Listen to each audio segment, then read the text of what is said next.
So ito po, no, mga kababayan, umpisahan agad natin, no?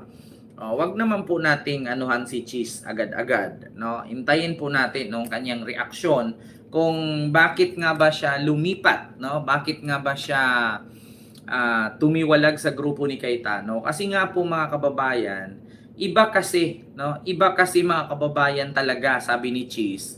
Iba daw kasi talaga yung kanyang nararamdaman dito kay Cayetano. Kaya nga siya tumiwalag at lumipat siya dito kay Gatchalian. So ito po mga kababayan, panuorin po natin no yung reaksyon ni Cheese Escudero, yung mga kasagutan ni Cheese, no? Ito po sa Billionaire News Channel, ipinaliwanag niya no kung aminado si Senador Cheese Escudero na inaasahan na niya ang pagbansag sa kanya bilang traidor matapos tumalon sa paksyon ni Senator Sherwin Gatchalian. Pero ang kanya raw desisyon, pagtalima lang sa konstitusyon. Tama. Babalik si Dexter Ganiba ng Abante para sa detalye.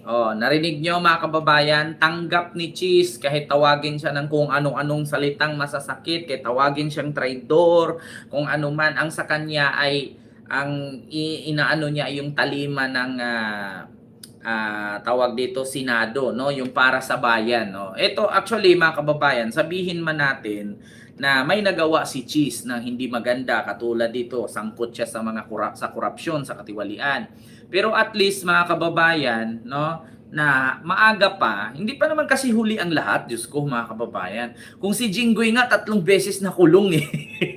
'Di ba? Hindi pa naman kasi huli ang lahat. Oo. Siyempre, kung sabihin mo may nagawa kang kasalanan, may nagawa kang mali sa mata ng tao, kung may nagawa kang actually mga kababayan, sa ngayon kasi mahirap kasi husgahan si Cheese kasi wala pa naman siyang kaso. Si Jinggoy Estrada, oo, kahit pagmumurahin mo yan kasi nakakulong na di ba?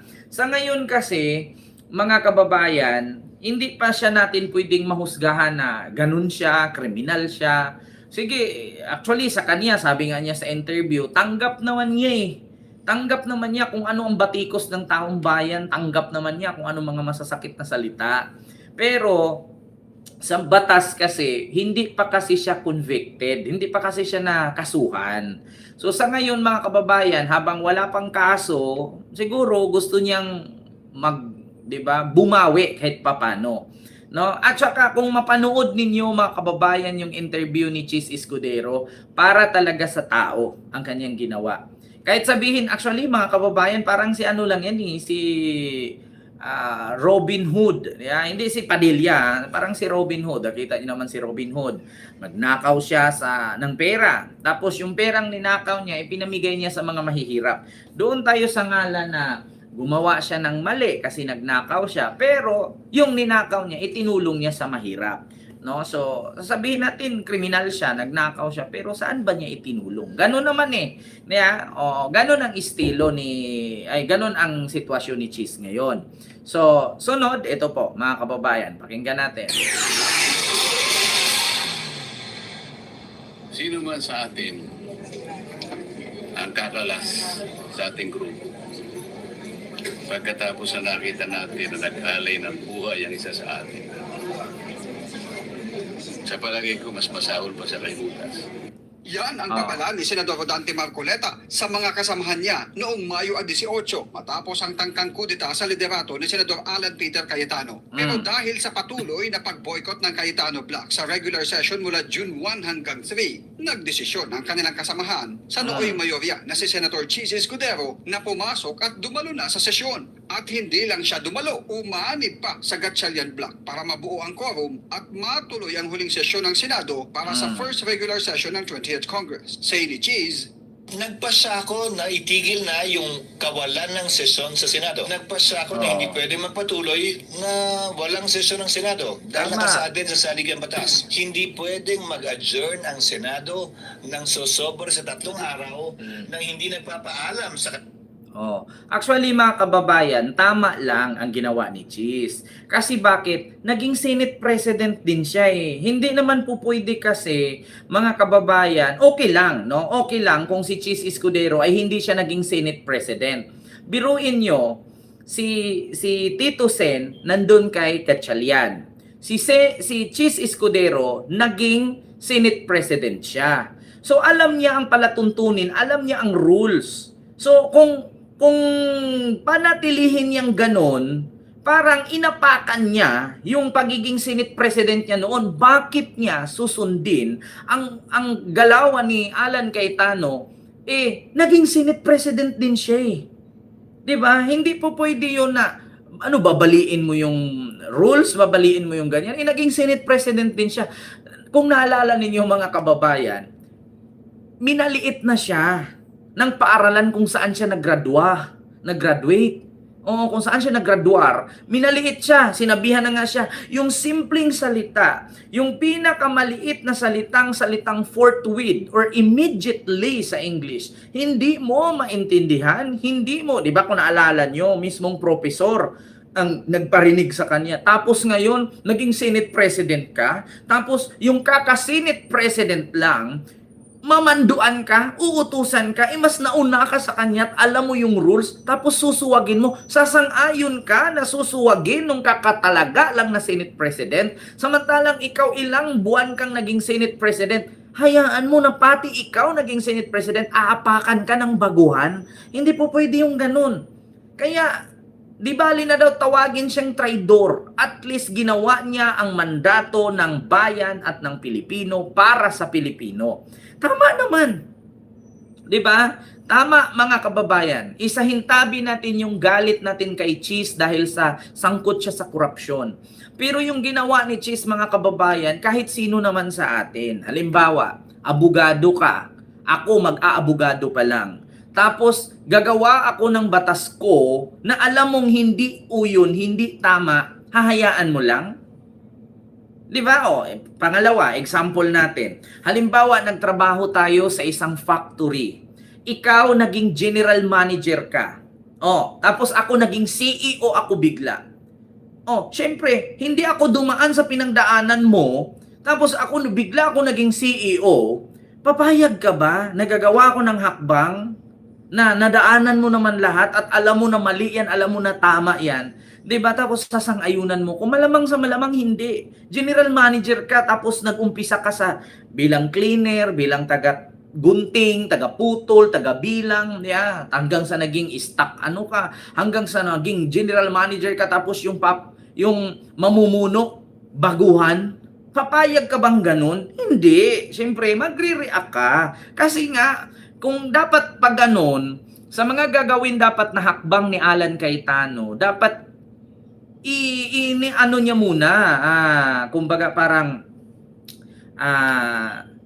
tinatanong niya muna kay Cheese Escudero kasi may mga naging Senate President pang nauna sa kanya. Dapat tinatanong niya muna, 'di ba? Inaano niya, ito Senador Cheese, okay ba tong mga ganito? Panyero, kumpare, okay ba tong ganitong gagawin natin ganito? Ganyan. Pag sumang-ayon si Cheese, okay. Kung hindi, dapat ang mali lang kasi ni Cayetano mga kababayan. Maganda naman sana yung samahan nila. Ang problema lang kasi kay Cayetano, hindi niya muna itinanong sa mga kasamahan niya kasi nga ang tingin ni Cayetano ay nasa langit na siya. Di ba? Hindi niya iniisip na yung mga kasamahan niya mas matanda pa sa kanya at naging Senate President pa. Nauna pang maging Senate President kaysa sa kanya. Dapat itinanong niya muna kung ito bang gagawin nating hakbang na to, tama ba to? Kasi may mga naging Senate President just like Cheese Escudero. Kaya ngayon, hindi nagustuhan ni Cheese, ayun, tumalon. Kasi siyempre, ang kagustuhan ng Gatchalian Black ay masunod ang rules. Itong kay Cayetano, iba eh. May sarili siyang rules. Kung ikaw, dati kang Senate President, papayag ka bang ganun? Aapakan ka? Gagawin kang uto-uto? Gagawin kang tanga-tanga? Continue. Kung hindi pa raw nakapagsesyon ang Senado noong June 3, malalabag na ng Senado ang nasabing probisyon sa saligang batas. Di ba? Si Escudero sa isyu ng posibleng pagbansag sa kanya ng mga dating kasamahan bilang traidor, giniit niya na ang kanyang aksyon ay para sa trabaho ng isang senador at bahagi ito ng serbisyo publiko. Expected naman daw kung ganun ang mangyari. Kasama yun siguro, pero ang tatawag sa yung traidor, yung hindi sumasang-ayon sa'yo. Sa totoo lang, JC, sa sobrang polarized ng ating bansa ngayon, wala nang makakakuha ng suporta ng 80% siguro. 70%. O baka 60%. Maswerte ka na kung may posisyon ka, 55% sumama sa'yo. Nanindigan si Escudero na dati ring naging Senate President na walang presidente ngayon ng Senado at tanging acting Senate President lang. Dahil kailangang iluklok ng 13 senador ang presidente ng Senado. Handa raw siyang harapin ang pasya ng taong bayan sakali mang tumakbo siyang muli sa halalan at makikita sa balota anuman ang desisyon ng nakararami sa kanya. Pero kung magdesisyon siyang hindi nalalahok pa sa eleksyon, mananatiling nakabitin kung suportado ba siya ng nakararami sa kanyang naging pasya noong Hunyo 3 na tumalon at umanib sa paksyon ni Gatchalian. Para sa Agenda Weekend. Dexter Ganibe. Diba? Sabi ko nga sa inyo Sabi ko nga sa inyo mga kababayan, na pagtanto-tanto ni Cheese, no, na pag-isip-isip niya, hindi pa naman huli ang lahat. Maaga pa. Kung meron tayong mali, gawa tayo ng paraan para ilinis, di ba? At least ang ginawa ni Cheese, hindi siya nanira. Ang ginawa niya, gumawa siya ng hakbang na ikakalinis ng pangalan niya at ikakabango ng tao. Yeah? Na ang sabihin ng tao, kung hindi si Cheese sumunod, kasi madadamay siya Kasi ganito yan mga kababayan, napansin niyo ba? Si Sara Duterte, wala nang amor yan. Mahirap, alam niyo sa totoo lang, lahat ng dumikit kay Sara, minamalas lahat. Either makulong, makasuhan, di ba? O hindi, tatakbo ka na lang, di ba? Sa totoo lang mga kababayan, wag na po kayong umasa na malakas pa si Sara, Diyos ko naman. Wala na yan. Kumbaga, parang ano yan parang white rabbit. Na ang tumatangkilik, yun na lang mga nasa bukid banda. Ang tinatangkilik ngayon, hindi na white rabbit. Alam niyo kung ano? Gummy bear. Di ba? Sa mga nagpo-post dyan na sabihin nyo, ano kinukumpare mo si Sara sa white rabbit? Bakit? Sino pang nakakakita ng white rabbit ngayon? Ang white rabbit, minsan sa Hong Kong, marami akong nakita na Singapore. Pero yung white rabbit dito sa Pilipinas, probinsya na lang yung kumakain yan Di ba? Kaya sa totoo lang, tama ang ginawa ni Cheese. Alam niyo yung mga tirada sa kanya noon, yung mga batiko sa kanya noon, na instead na sagutin niya, tahimik siya. Hindi Ang ginawa ni Cheese, tumahimik siya, nag-isip siya ng malaki. No? Nag-isip siya, tinimbang niya kung patuloy ba ako, may mali na ako sasabay pa ba ako sa mali? O yung mali ko, lilinisin ko? Kaya nga ang sabi niya ngayon, nasa tao na ang pasya. Kung tatakbo siya sa 2028 bilang senador, nasa tao kung iboto siya o hindi. Pero habang sa ngayon, maaga pa, alam niyo, ito kung tatanungin yung mga Pilipino sa ginawa ni Cheese na paglipat sa Gatchalian, alam niyo ba na 80% ng mga Pilipino natutuwa sa ginawa ni Cheese? Totoo yan. Mga kababayan, sa ngayon kasi, mahirap kasi siyang husgahan. Wala pa kasi siyang kaso. Malaman naman natin yan pag nakasuhan ng ombudsman yan Pag nakasuhan ng ombudsman yan at tumalab yung issue niyang pagtanggap niya ng donation. Alam niyo, ang issue lang kasi ni Cheese, yun lang naman pagtanggap niya ng donation na 30 million Pero para sa akin mga kababayan, alam niyo kung bakit binasura yon. Ang pagtanggap ni Cheese ng donation, mali yun. Kasi bakit? Si Lubiano may kontrata sa government. Bawal talaga na ang isang kontraktor may natanggap ka ng project sa government tapos magbigay ka ng padula sa mga politician. Bawal yon kasi magiging conflict of interest. Pero ang nasa batas kasi mga kababayan, kung ang ibinigay mo ay 50 million pataas, pasok ka sa kaso. 30 million lang naman ibinigay, so hindi siya pasok. Ganun lang, di ba? Ano bang nakasaad sa kasong plunder, sa conflict of interest? Halimbawa, ang isang politician, binigyan mo ng pondo ang isang politician, tapos ako, halimbawa, contractor ako. Si Mamich Pinvlog, isa siyang politician, isa siyang senador. Kung binigyan ko siya ng 100 million, sasabit tayo dyan. Kasi nasa conflict of interest, 50 million pataas. 30 million lang naman natanggap niya. So wala, hindi pasok yun. Ang ano lang kasi doon, mga kababayan, ang mali lang kasi doon, bawal talaga. Pero may binabasihan matatawag mo siyang conflict of interest kung 50 million pataas. Ang problema, mga kababayan, 30 million lang naman ang tinanggap niya. I-compare mo doon kay Marcoleta. 75 million. Tapos ang kapalit, tanawin mo na lang na utang na loob sa amin yan. Kasi baka daw, yung nagdonate sa kanya, masilip ng administrasyon, gipitin ang negosyo. Di ba lumabas sa bunganga ni Marcoleta yan? Yung nagdonate sa kanya ng pera. Kaya daw dinunitan siya kasi baka daw masilip ng administrasyon yung negosyo, baka gipitin. Bakit sinabi ni Marcoleta yon? Kasi alam na ni Mike Defensor na talagang sasabit negosyo niya. Pag binigyan niya ngayon ng tulong si Marcoleta, pag naging senador, kakampihan ni Marcoleta yan na senador siya. Di ba? Bakit sabi ni Marcoleta baka daw yung negosyo nung nag-donate sa kanya gigipitin? Bakit naman gigipitin? Ibig sabihin may illegal kang ginawa. Hindi nga nagkalayo. Nahuli ng NBI, natiktikan yung hotel. Na pinapasukan ng pokpok. Panggigipit ba 'yon? May ebidensya naman. Ganon yon, mga kababayan. Sabi ni Ma'am Imelda 5, there's another issue, Kent, the insertion of 145 billion. Actually, mga kababayan, yung issue kasi ni Cheese sa 145 ba yun o 127? 147. Yung 147 billion kasi, mga kababayan, hindi kasi, walang kasi hindi kasi nasabi doon kung amendments ba yun or insertion.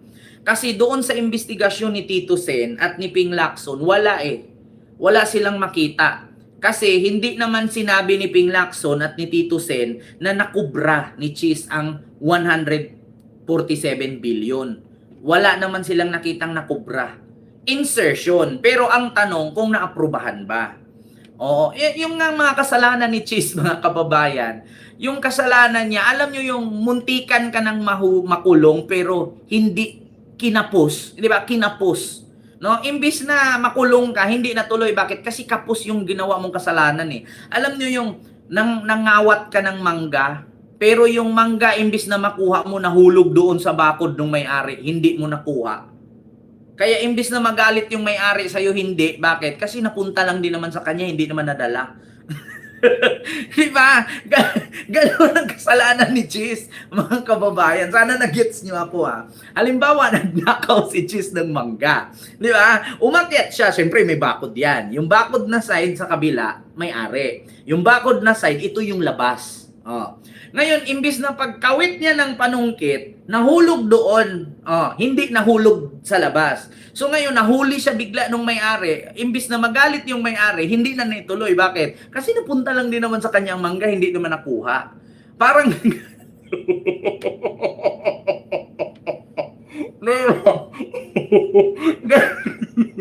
Ganon siya, mga kababayan. In-explain ko lang sa inyo para hindi tayo maguluhan. Bakit ganon? Hindi ba gumawa siya ng kasalanan?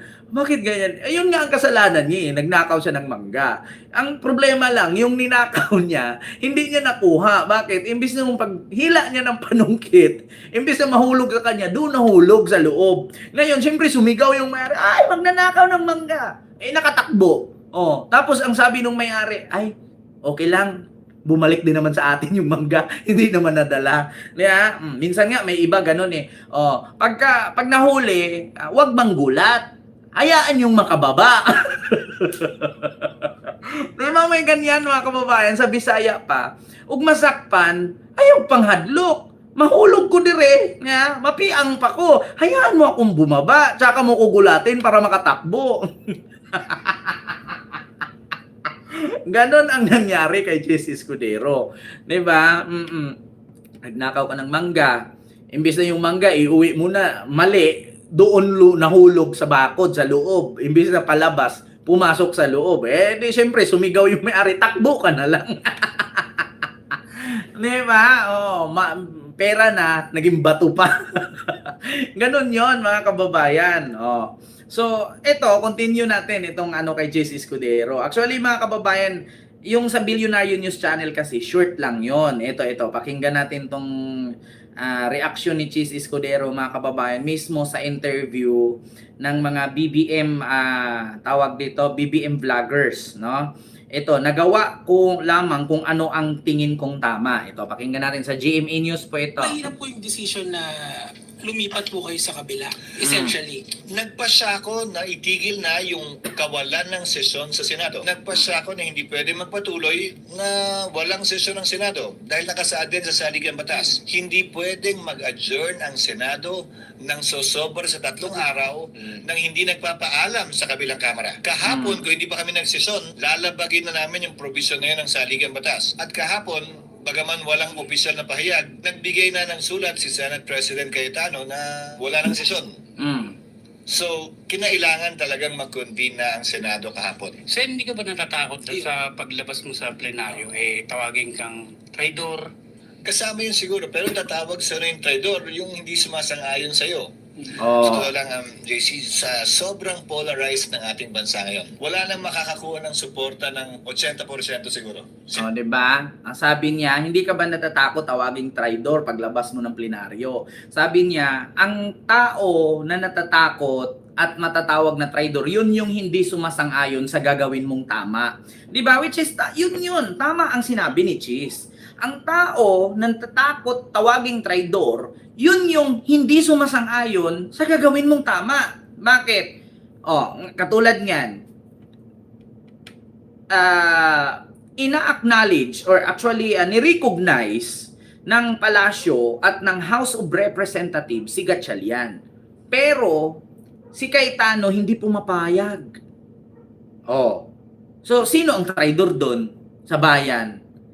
Ang Palasyo at ang House of Representatives o si Cayetano? Kasi hindi ka sumasang-ayon eh. Alam nyo, sa totoo lang, hindi naman po ako nagtaka, mga kababayan, kung bakit nagkaganyan si Cayetano. Kasi base mga kababayan, sa aking napanood ngayon lang, kasi hindi ko kasi masyadong napansin yan mga kababayan na ganyan pala si Cayetano. Napanood ko kasi yung mga video, lalong-lalo na yung kay Lord Alan Velasco. Nung nagsalita na si Lord Alan Velasco, mga kababayan, na sa ilang araw, ilang buwan siyang nanahimik sa nung 'di ba kinudita nga si Cayetano kasi nga hindi nga nagustuhan ni Digong yung pagiging House Speaker niya. Noong naging House Speaker si Cayetano sa House of Representatives noong 2022 something, 2021. 'Di ba naging congressman siya doon, naging House Speaker siya. Ngayon, may kasunduan pala 'yon. Pagdating ng ilang buwan, pag-upo ni Cayetano, pumayag siya. O sige, ito yung tinatawag natin na sharing, term sharing. Kasi sa panahon kasi ni Digong, mga kababayan, no, uso kasi yung tinatawag nilang term sharing. Halimbawa, 2 kayo. Yung 6 na taon, 3 taon ka mamuno, yung 3 taon kay Sara, yung 3 taon kay BBBM. Ganyan ang gusto mangyari ni Digong. Ang problema lang kasi mga kababayan, hindi kasi sabi kasi ni PBBM, wala namang ganung term sharing kasi according sa ating batas dito sa Pilipinas, pag once na ikaw ay tinalagang presidente, ikaw na yung presidente. Bakit ka bababa at si Sara ang papalit? So, hindi po pwede yung ganon, mga kababayan, kasi masisira nga ang ating konstitusyon. So, ngayon, ganyan ang ginawa ni Digong nung part ni Alan Cayetano at ni Lord Alan Velasco. Sumang-ayon naman si Cayetano. Ang problema lang, mga kababayan, noong umabot na yung petsa, yung deadline na katapusan ng kanyang pagiging House Speaker, hindi na siya pumayag. Ayaw na niyang palitan, ayaw na niyang bumaba kasi nga gahaman. Yeah? Ayaw niyang pumayag na palitan siya. Ayaw niyang bumaba na palitan siya. Yun ang problema kay Cayetano. So ngayon mga kababayan, ito na ang nangyari. E di ngayon, nung nag-meeting na, e di ngayon, ito na yung nagpupulong na para palitan siya. Oh. Pinatayan na niya ng kuryente ang Kongreso. Oh. Tapos ang ginawa niya, nagbigla siya nag-adjourn. Oh, wala nang duty, wala nang nag-resist bigla. Oh, so ang ginawa, yung mga ibang mga kongresista hindi man pumayag, pumunta sila doon sa Quezon City. Doon nila ginanap ang kodita. Hindi nila ginanap sa Kongreso. Kasi kung sa Kongreso, si Cayetano ang powerful dun, wala silang magawa. Hanggat si Cayetano ay hindi napapalitan, siya talagang masusunod. Which is ganyan ang nangyari sa Senado ngayon.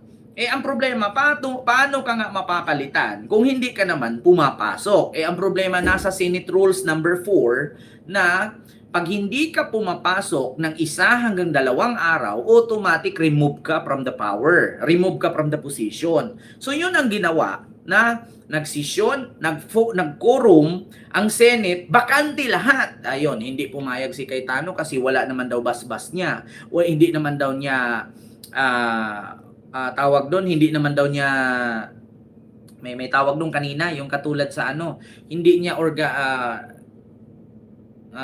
kinikilala na ganon. O, di ba, pinapadalhan nga ng sulat itong 18 Marines ni Erwin Tulfo na padaluhin sa Blue Ribbon. Sabi niya, yung hearing na yan, hindi ko kinikilala yan. Oo, wala yang sa akin, no? Na hindi totoo yan kasi ako lang dapat ang masusunod at si Pia Cayetano lang dapat kasi siya ang chairperson, hindi si Erwin Tulfo. So, ganun mga kababayan. Kaya nga mahirap kapag kasi Cayetano ang magiging presidente ng Pilipinas, putang ina, magugulat ka magdeklara ng martial law yan. Di ba? Magdideklara ng martial law yan 100 years. Baka nga gagawin na niya, hindi na republican tong ating bansa eh. Hindi na republic. Hindi republican na, republic. Baka gagawin niya na monarchy. Hindi na republic ang ating bansa. Gagawin na niya monarchy. Ano ibig sabihin ng monarchy? Siya ang presidente. Pag namatay siya, papalit ang anak niyang panganay. Pag namatay ang anak panganay, yun namang anak na panganay ng apo niya, ay yung apo niyang panganay na naman. Sunod-sunod na yan, gagawin niya monarchy, hindi na republic. Kaya ang tawag diyan ganid sa kapangyarihan. Of abusing of power, 'di ba? Ganun 'yun mga kababayan. So alam niyo na, gets niyo na. So 'yun ang sinabi ni Chis Escudero. Hindi niya matiis. Hindi niya masikmura kasi naging Senate President siya. Alam niyo yung rules. So labag sa konstitusyon 'yun, no? Labag sa mandato ng ating 'di ba? So 'yun po ang reaksyon mga kababayan ni Chis Escudero.